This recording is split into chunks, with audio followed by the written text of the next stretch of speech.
Hello दोस्तों, कैसे हैं आप सब लोग। उम्मीद करता हूं कि आप लोग अच्छे होंगे। जैसे कि आपको पता है कि हम लोग एक सीरीज चला रहे हैं जिसमें ग्रेजुएशन के बाद कैसे आप डिफेंस को ज्वाइन कर सकते हैं उस पर चर्चा करते हैं। तो पिछली वीडियो में मैंने आपको बात की थी सीडीएस की कि किस तरीके से आपको सीडीएस का एग्जाम को क्वालिफाई करना है, क्या क्या उसका प्रोसीजर होता है और क्या उसकी मिनिमम एज और मिनिमम एलिजिबिलिटी होती है। आज हम लोग बिल्कुल उसी चीजों को लेकर आते हैं पर एक नए एग्जाम के लिए, जो है एफकैट। एफकैट भी एक बहुत ही इंपॉर्टेंट एग्जामिनेशन है जो कि इंडियन एयरफोर्स कराता है।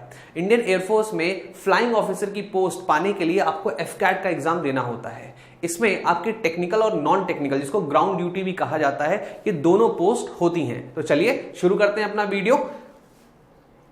तो सबसे पहले अगर हम लोग देखें तो ये जो एफकैट है ये कितनी बार होता है, तो याद रखिएगा ये 2 बार होता है। और हम लोग बात करने वाले हैं एफकैट 1 2023 की, जो कि आप टारगेट कर सकते हैं। ठीक है, तो इसमें अगर हम लोग बात करते हैं, ये एफकैट का जो पूरा प्रोसीजर होता है ये 3 हिस्सों में बांटा जाता है, जिसमें एक रिटन एग्जामिनेशन होता है, उसके बाद आपका AFSB इंटरव्यू होता है जो कि बिल्कुल सीडीएस के SSB की तरह से होता है। ठीक है, पर थोड़ी सी चीजें अलग होती हैं क्योंकि आपको यहाँ पे टेक्निकल ग्राउंड भी होता है, इसलिए आपको कुछ एक्स्ट्रा करिकुलर एक्टिविटीज में और इन्वॉल्व किया जाता है एज कंपेयर टू SSB।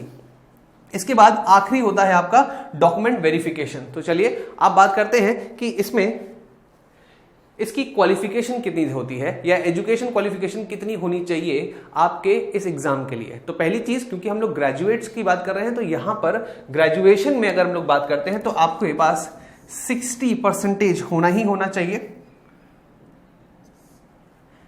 60% होना चाहिए मार्क्स आपका। ठीक है, with 3 year degree course from the recognised university. और अगर मैं बात करता हूं तो 10+2 में, ये बहुत ही खास है, अगर आपको एफकैट का एग्जाम देना है तो 10+2 में आपको 50% मार्क्स होने चाहिए। किस किस में? फिजिक्स और मैथमेटिक्स में। तो ये एक मिनिमम एलिजिबिलिटी है, एजुकेशन क्वालिफिकेशन, जो आपको अटेन करनी ही करनी है अगर आप एफकैट का एग्जाम देना चाहते हैं, अगर आप टारगेट कर रहे हैं तो। ठीक है, 60% ग्रेजुएशन में, जो कि अब 3 इयर्स का भी हो सकता है और 4 इयर्स का भी हो सकता है। जब हम लोग बात करते हैं 4 इयर्स की, तो उसमें परसेंटेज अगर आपके कॉलेज में चल रहा है तो परसेंटेज, अगर आपका CGPI चल रहा है तो आपका CGPI। ठीक है, याद रखिएगा। तो आपका परसेंटेज वाइज जो CGPI बने वो कितना बने आपका, वो 60% या उससे ऊपर बने, तभी आप एफकैट का एग्जाम दे सकते हैं। चलिए आगे बढ़ते हैं। नेक्स्ट चीज आती है एज। एज यहां पे मैंने 20 से 24 साल लिखी है, पर मैं आपको बता दूं कि ये अलग अलग ड्यूटीज के लिए अलग अलग होती है। ठीक है, कुछ में आपके 24 साल होती है, कुछ में आपकी 25 साल होती है और कुछ में आपकी 26 साल होती है।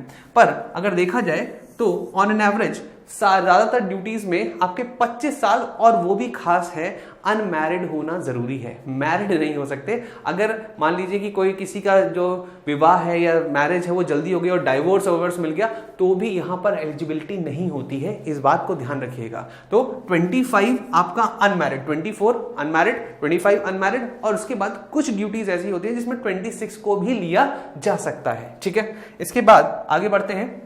तो अगर बात करें कि इसको कंडक्ट कौन कराता है, तो ये कराती है आपकी इंडियन एयरफोर्स, इस बात को याद रखिएगा।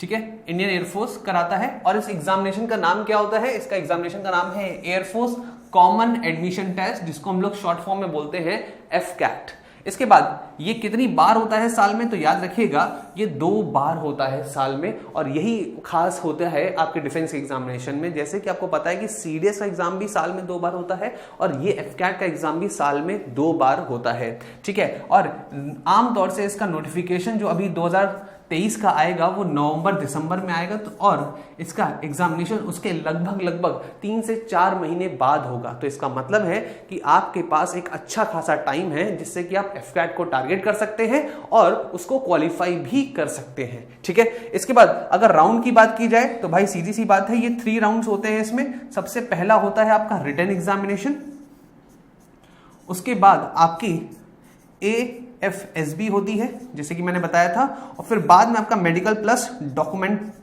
डॉक्यूमेंटिफिकेशन जो होता है, डॉक्यूमेंट वेरिफिकेशन जो होता है वो होता है। ठीक है, इसके बाद अगर मैं बात करता हूं कि आपने अगर रिटन एग्जामिनेशन निकाल लिया है, उसके बाद आपकी AFSB जो होती है वो कहां कहां हो सकती है, ये भी आपको मैं बता देता हूं। ठीक है। तो पहले समझिए कि अगर आपने रिटन एग्जामिनेशन निकाल लिया तो फिर आपका दूसरा चरण जो होता है वो होता है AFSB का, और ये आमतौर से अगर देखा जाए तो SSB की तरीके से होती है जैसे कि आपका CDS पे होती है।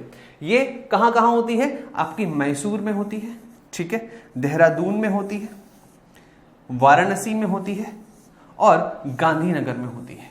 ज्यादातर अगर देखा जाए तो आपको वाराणसी वाला जो सेंटर है वो खासकर आपको AFSB के लिए मिलता है अगर आप नॉर्दर्न साइड के हैं, और अगर आप सदर्न साइड के हैं तो आपको गांधीनगर वाला मिलता है, ठीक है। अब इस AFSB में क्या क्या होता है वो हम लोग जानेंगे दूसरी वीडियो में, तो बने रहिएगा हमारे साथ दूसरी वीडियो के लिए।